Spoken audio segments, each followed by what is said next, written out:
All right, so here we got it, and what we're doing right now is we're replacing these guys, these lights. These are incandescent bulbs, right? They were in here, and we got this decoder, which is, we don't even know what it is yet. It's old.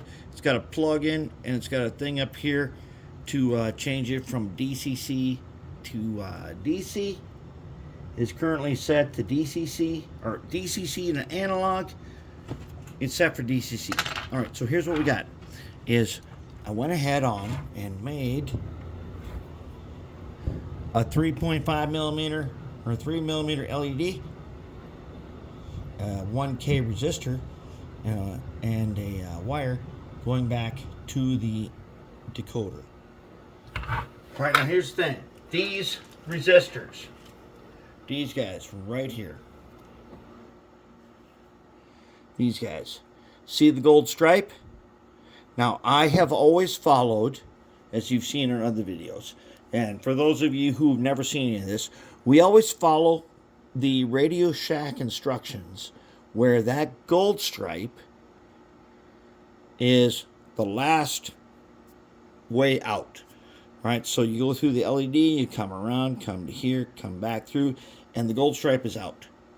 And I know a lot of you are like, oh, you don't need to do that. It doesn't matter which direction it is. Whether it matters or not, that's the way we do it. That's how we do it so that we're consistent. And in this case, we need to be consistent, and in pretty much every others, because we don't know anything about that board right there. We know nothing about this guy. I haven't looked for a diagram. I haven't looked for any documentation or anything. Basically, if this fails,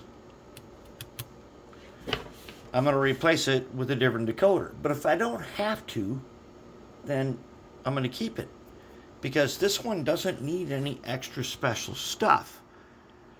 So what we got here is these LEDs here. We're going to illuminate one of those poly plastic number boards and light boards. Okay, on both ends. I've already locked this guy down, but there's one under here. Same thing. A resistor, LED, and wires to the board right here. And I used red for the red, which I marked. And then this one, this resistor, I just went ahead and just soldered him right to the black wire right there. On this one, I used two different color wires.